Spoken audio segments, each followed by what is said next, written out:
Hello everyone. तो देखो भाई, आ चुके हो आप अपने लेक्चर नंबर 8 में, और जहां पे हम पढ़ने वाले हैं आज क्या, बॉइलिंग पॉइंट। तो बॉइलिंग पॉइंट के सारे पीवाई के सारे कंसेप्ट बताने वाला हूं। तो देखो भाई क्या होने वाला है।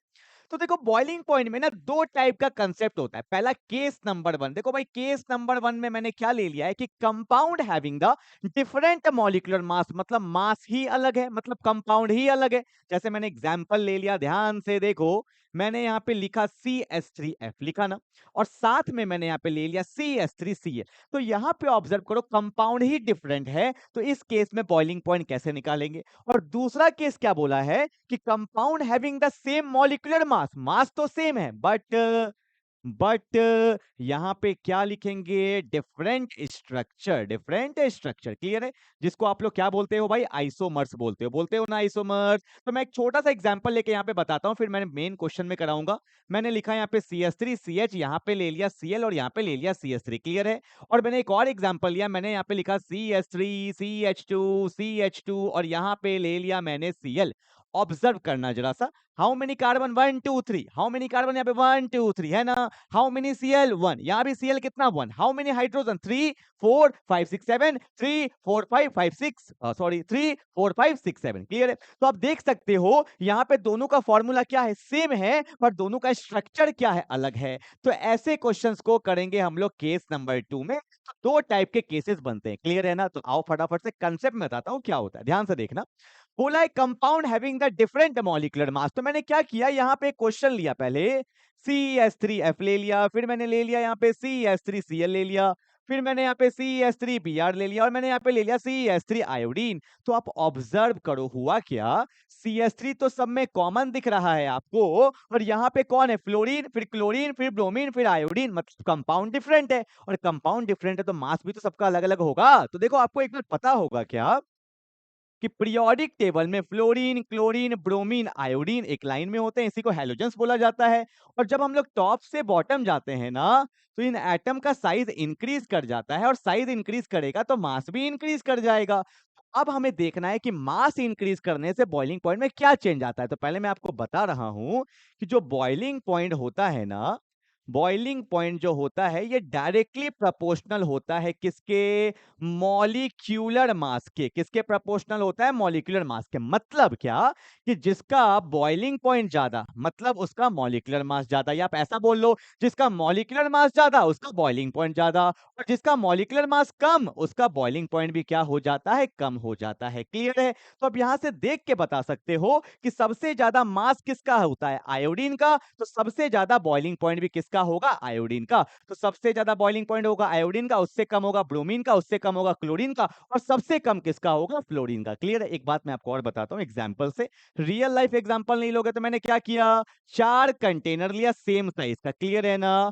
अब मैंने क्या किया, इसमें 1 लीटर पानी, 2 लीटर, 3 लीटर और यहाँ पे 4 लीटर। ऑब्जर्व करना क्या हुआ, अब मैंने इसको बॉईल करना स्टार्ट किया। तो एक बात बताओ, सबसे ज्यादा समय किसको लगेगा बॉईल करने में, ऑब्वियस सी बात है 4 लीटर को। क्यों, क्योंकि जिसका मास ज्यादा है उसका बॉइलिंग पॉइंट भी क्या होगा, ज्यादा। तो सबसे ज्यादा 4 लीटर, 3 लीटर, उससे कम 2, और सबसे कम किसमें, एक। ऑब्जर्व करना कंटेनर का साइज, मतलब CH3 सब में क्या है, common.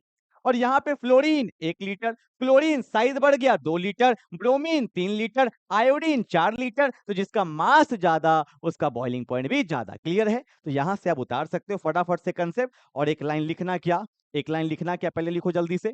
as we increases the molecular mass, as we increases the molecular mass, boiling point increases, as we increases the molecular mass, boiling point increases। Clear है, जल्दी से उतार लो।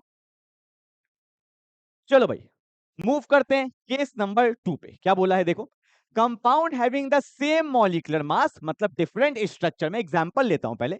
मैंने क्या किया, एक एग्जांपल लिया, मैंने यहाँ पे लिखा CH3 CH2 CH2 CH2 और यहाँ पे ले लिया Cl। This is option number A मान लेंगे भी हम लोग इसको। यहाँ पे ले लिया CH3 CH, ऊपर कौन है Cl, यहाँ कौन है CH2 और यहाँ कौन है CH3। क्लियर है। और मैंने यहाँ पे ले लिया CH3 कार्बन, यहाँ पे क्या है CH3, यहाँ पे क्या है CH3 और यहाँ पे क्या है Cl। क्लियर है ना। क्या कर रहा हूं मैं, इसको मान लेता हूं A, इसको मान लेता हूं B और इसको मान लिया मैंने C। ऑब्जर्व करो क्या बोल रहा हूं, how many carbon 1 2 3 4, how many carbon 1 2 3 4, how many carbon 1 2 3 4। Clear है।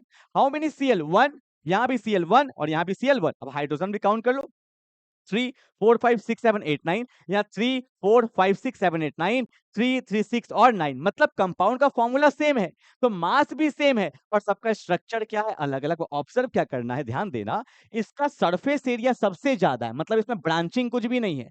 इसका सरफेस एरिया थोड़ा सा कम हुआ, सरफेस एरिया थोड़ा सा क्या हुआ, कम, क्योंकि एक ब्रांचिंग आया है।